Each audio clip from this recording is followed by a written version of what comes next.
Welcome to my channel. Radhe Radhe. कैसे हैं आप सब? आई होप अच्छे ही होंगे। देखिए, कार्तिक स्नान चल रहा है। आज हम कार्तिक मातम का 28वां अध्याय श्रवण करेंगे। 27वें अध्याय में हमने सुना कि विष्णुदत्त की भक्ति सर्वोपरि बताई गई है और राजा की जो भक्ति थी वो तुच्छ साबित हुई। तो विष्णुदत्त को भगवान के भक्त भगवान के गण वैकुंठ ले गए, तो इस पर राजा को बड़ा दुख हुआ और उसने अपने भांजे को राजगद्दी पर बिठा दिया और खुद विष्णु की भक्ति में लग गया। और कई बार मतलब कई साल तक विष्णु के दर्शन नहीं हुए, तो उसने अपने आप को अग्निकुंड में खो दिया। तो भगवान ने राजा को गोदी में उठा लिया और कहा कि मैं तेरे त्याग और भक्ति से बहुत प्रसन्न हूँ, और उसका आलिंगन करके उसको दिव्य विमान में अपने साथ बिठाकर बैकुंठ लोक में चले गए। तो ये तो 27वां अध्याय। अब है 28वां अध्याय। धर्मदत्त ने पूछा, हे देवगण, जय और विजय ने अपने पूर्व जन्म में ऐसा कौन सा पुण्य किया था जिससे भगवान विष्णु का रूप धारण करके वे उनके द्वारपाल हुए? गणों ने कहा, प्राचीन काल में तृणबिंदु की पुत्री देवहूति से कर्दम ऋषि द्वारा केवल देखने मात्र से ही दो सुंदर बालक उत्पन्न हुए। उनमें से बड़े का नाम जय और छोटे का नाम अजय हुआ। बाद में देवहूति के गर्भ से कपिल देव जी भी हुए। जय और अजय दोनों ही भगवान विष्णु के बड़े भक्त और धर्मात्मा थे। दोनों ही नित्य प्रति अष्टाक्षर मंत्र का जाप करते थे और भगवान विष्णु का व्रत करते थे। भगवान भी इन दोनों भाइयों पर अत्यंत प्रसन्न थे और नित्य पूजा के समय इनको दर्शन दिया करते थे। एक समय राजा के निमंत्रण पर देवऋषि नारद गणों सहित राजा के यज्ञ में पधारे। उस यज्ञ में जय ने ब्रह्मा और अजय ने पुरोहित बनकर यज्ञ को संपूर्ण करवाया। यज्ञ की विधि पूर्वक समाप्ति हुई। मरुत राजा ने जय और अजय को बहुत सा धन दिया। वह दक्षिणा लेकर दोनों भाई अपने आश्रम में वापिस आए। धन का बंटवारा करते समय दोनों भाइयों का आपस में झगड़ा हो गया। जय ने अजय से कहा कि धन के दो बराबर बराबर भाग होने चाहिए। अजय ने कहा, नहीं, जितना धन जिसको मिला है उतना धन उसका ही है। तब जय ने क्रोध में भरकर अजय को श्राप दे दिया, तुम धन लेकर नहीं देना चाहते हो, इसलिए तुम ग्राह हो जाओ। अजय ने जय का दिया हुआ श्राप स्वीकार कर लिया और जय को श्राप दिया, तू अभिमानी है इसलिए तू हाथी हो जा। और जब नियम पूर्वक दोनों की पूजा के समय भगवान उनको दर्शन देने के लिए आए, तो दोनों ने भगवान से श्राप मोचन का उपाय पूछा। दोनों ने प्रभु से कहा, हे देव, हम दोनों आपके भक्त हैं, मगर हम हाथी की योनि में कैसे होंगे? छुटकारा कैसे पाएंगे? हे कृपा सागर, श्राप से हमारा उद्धार कीजिए। भगवान विष्णु ने कहा, मेरे भक्तों की वाणी भी कभी असत्य न होगी। यमराज भी इसको अन्यथा नहीं कर सकते। पूर्व काल में मुझे भक्त राज प्रहलाद के कहने पर खंबे से प्रकट होना पड़ा था और राजा अम्बरीश के कहने पर 10 अवतार लेने पड़े थे। अतएव तुम दोनों श्रापों को भोगकर फिर मेरे लोक को प्राप्त होगे। इतना कहकर भगवान विष्णु अंतर्ध्यान हो गए। गणों ने कहा, तब वह दोनों गंडकी नदी के किनारे मगर और हाथी हुए। जाति श्रमण रहने के कारण इस योनि में भी भगवान विष्णु का व्रत नियम पूर्वक किया करते थे। एक दिन कार्तिक की पूर्णिमासी को वह हाथी स्नान के लिए गंडकी नदी में आया। जब पिछले जन्म का श्राप श्रवण करके मगर ने हाथी पकड़ लिया, मगर के पकड़े हुए हाथी ने भी भगवान विष्णु का स्मरण किया। फिर क्या था? तुरंत ही शंख चक्र गदा पद्मधारी भगवान ने अपने सुदर्शन चक्र द्वारा दोनों मगर और हाथी का उद्धार किया और दोनों को अपने जैसा रूप देकर भगवान उन्हें बैकुंठ में ले गए। उस दिन से उस स्थान का नाम हरिक्षेत्र प्रसिद्ध है। चक्र के आघात से वहां के पत्थरों में भी चिन्ह बने हुए हैं। वह दोनों भी जय और अजय के नाम से आज तक संसार में प्रसिद्ध है। हे विप्र, आपने भगवान विष्णु के द्वारपालों के संबंध में जो प्रश्न किया था उसका विस्तृत उत्तर मैंने दे दिया है। इसलिए हे द्विज, तुम भी ईर्ष्या और द्वेष को त्याग कर नित्य भगवान विष्णु का व्रत करो। जगत के प्रत्येक जीव को समदृष्टि से देखो। तुला, मकर और मेष की संक्रांति में नित्य प्रातः स्नान किया करो, एकादशी व्रत किया करो, तुलसी वन की रक्षा किया करो, गो ब्राह्मण वैष्णवों की सेवा के लिए हर समय तैयार रहा करो। व्रत करने वालों को मसूर, कांची, बैगन के साग का कदापि भी प्रयोग नहीं करना चाहिए। हे धर्मदत्त, ऐसा करने पर तुम शरीर त्याग के पश्चात हम लोगों की समान गति पाओगे। हे विप्र, तुम धन्य हो क्योंकि तुमने विष्णु भगवान को प्रसन्न करने वाला व्रत किया है और जिसका आधा फल तुमने इस कला को दिया है। इसके फलस्वरूप हम कला को वैकुंठ में ले जा रहे हैं। नारद जी ने राजा पृथु से कहा, राजन, इस प्रकार धर्मदत्त को विष्णु भक्ति का उपदेश देकर कला को साथ लेकर विष्णु के पार्षद वैकुंठ को चले गए।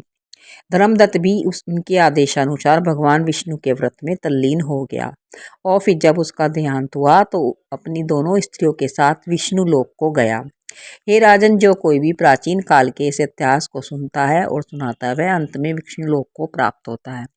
यहाँ पर 28वां अध्याय समाप्त हुआ। आज हम 29वां अध्याय भी श्रवण करेंगे क्योंकि इसमें 35 अध्याय है, तो आज हम 2 अध्याय का श्रवण करेंगे।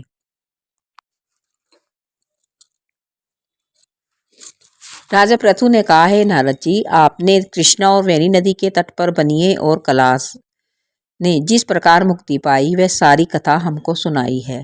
मैंने भली प्रकार सुनी है। देव ऋषि, यह कार्य उन दोनों नदियों के प्रभाव से हुआ था या इस क्षेत्र के प्रभाव से हुआ था? कृपा करके मुझे यह बताने की कृपा कीजिए क्योंकि मुझे संदेह है।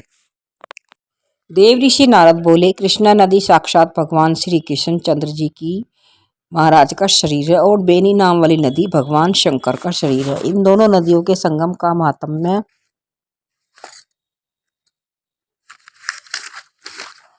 श्री ब्रह्मा जी भी वर्णन करने में असमर्थ है।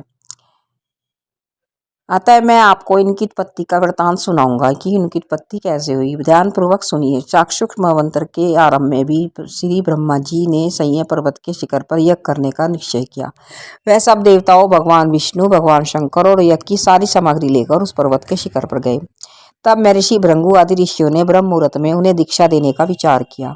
उसके बाद उन्होंने श्री ब्रह्मा जी की पत्नी स्वरा को बुला भेजा। वह बड़ी बड़ी आहिस्ता आहिस्ता आ रही थी। इसी बीच में श्री भृगु जी ने भगवान विष्णु से पूछा, हे प्रभु, आपने स्वरा को शीघ्रता से बुलाया था, वह क्यों नहीं आई? यदि ब्रह्म मुहूर्त टल गया तो फिर दीक्षा का कार्य कैसे होगा? इस पर भगवान विष्णु ने कहा, यदि स्वरा यथा समय पर यहाँ न आई तो आप गायत्री को स्त्री मानकर दीक्षा विधान कर दीजिएगा। क्या गायत्री पुण्य कर्म में ब्रह्मा जी की स्त्री नहीं हो सकती? नारद जी बोले, भगवान विष्णु ने भगवान शंकर की बात का समर्थन किया। यह बात सुनकर भृगु जी ने गायत्री को श्री ब्रह्मा जी के दाईं ओर बिठाकर दीक्षा विधान आरंभ कर दिया। ऋषि मंडल गायत्री को दीक्षा दे ही रहा था कि इतने में स्वरा में भी यज्ञ मंडप में आ पहुंची। श्री ब्रह्मा जी के पहलू में गायत्री को देखकर ईर्ष्या से क्रोध करके कहने लगी। स्वरा ने कहा, आप जहाँ अपूज्य की पूजा होती है और पूज्य की अप्रतिष्ठा होती है वहाँ पर दुर्भिक्ष, मृत्यु तथा भय तीनों अश्वमेव हुआ करते हैं। अश्वमेव ही हुआ करते हैं, यानी कि अवश्य ही हुआ करते हैं। यह गायत्री जी श्री ब्रह्मा जी की दाईं ओर तथा मेरे स्थान पर बैठी है। यह अदृश्य बहने वाली नदी होगी।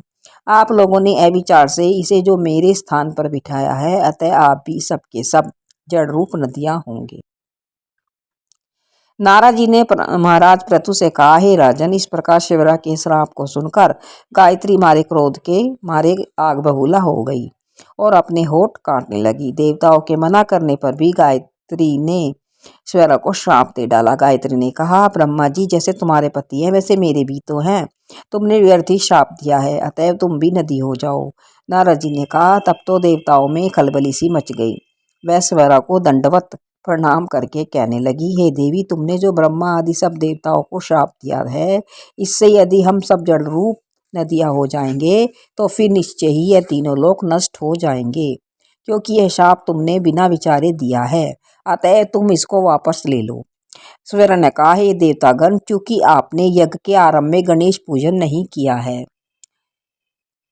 इसलिए यह विघ्न उपस्थित हो गया है। मेरा यह शाप कभी खाली नहीं जा सकता, इसलिए आप सब अवश्य ही नदियां बनोगे। हम दोनों सोते भी अपने अंशों से पश्चिम में बहने वाली नदियां बनेंगी। देव ऋषि नारद ने राजा पृथु से कहा, स्वरा के यह वचन सुनकर सभी देवता विष्णु, शंकर आदि अपने अंशों से नदियां बन गए। भगवान विष्णु के अंश से कृष्णा, भगवान शंकर के अंश से वेणी तथा श्री ब्रह्मा जी के अंश से ककुदमवती नाम वाली नदियां उत्पन्न हुई। सभी देवताओं ने अपने अंशों को जड़ बनाकर वहीं सह्य पर्वत पर फेंक दिया। फिर उन लोगों के अंश अलग अलग नदियों के रूप में बहने लगे। देवताओं के अंशों से पूर्व वाहिनी तथा उनकी स्त्रियों के अंशों से सैकड़ों व हजारों की संख्या में पश्चिम वाहिनी नदियां उत्पन्न हो गई। गायत्री और स्वरा दोनों पश्चिम वाहिनी नदियां होकर एक साथ बहने लगी। दोनों का नाम सावित्री पड़ा। श्री ब्रह्मा जी ने उस यज्ञ स्थल पर भगवान विष्णु और भगवान शंकर की स्थापना की। दोनों देवता महाबल तथा अतिबल के नाम से विख्यात हुए। हे राजन, कृष्णा और वेदी नदी की उत्पत्ति का वर्णन जो मनुष्य सुनेगा उनको दर्शन व स्नान का फल प्राप्त होगा। तो यहाँ पर 29वां अध्याय समाप्त होता है। नेक्स्ट वीडियो में 30वां और 31वां अध्याय श्रवण करेंगे। तो आज की कथा इतनी ही है। तो सोमवार, मंगलवार, बुधवार, बृहस्पतिवार, शुक्रवार और शनिवार इनकी कथाएं अलग अलग हैं। तो हम वो वीडियो भी आपके साथ शेयर करेंगे। तो तब तक के लिए राधे राधे, जय श्री कृष्ण। और इसी के साथ ही मैं आपको एक सूचना और मतलब एक जानकारी और देना चाहूँगी। जैसे कि कल है 14, तो कल बैकुंठ चतुर्दशी भी है और परसों 5 तारीख का है गंगा स्नान। तो बैकुंठ चतुर्दशी के दिन आप एक 365 बत्ती का दिया अवश्य बनाएं और उसको दीपदान करें भगवान विष्णु के निमित्त। इससे बैकुंठ लोक की प्राप्ति होती है। तो 365 बत्ती का दिया आप बनाकर उसमें उसकी पूजा करके, या तो गोले में बना लीजिए, गोला आधा काट कर, या फिर आप उसको दिए में बड़े दिया ले लीजिए, उसकी पूजा करके उसमें 5 बताशे रखकर और आप दीपदान अवश्य ही करें। इससे बैकुंठ लोक की प्राप्ति होती है और साल भर की पूजा का फल आपको अपने आप ही मिल जाता है। तो आशा करती हूँ आपको ये जानकारी अच्छी लगी होगी। तो कई वीडियो में ये शेयर करके दिखाया भी गया है, आप वहाँ पर भी जाकर आप देख सकते हैं। तो मैं भी आपके साथ जल्दी शेयर करूँगी। मिलते हैं, तब तक राधे राधे, जय श्री कृष्ण। 365 बत्ती का दीपदान आप अवश्य ही करें और चैनल को लाइक एंड सब्सक्राइब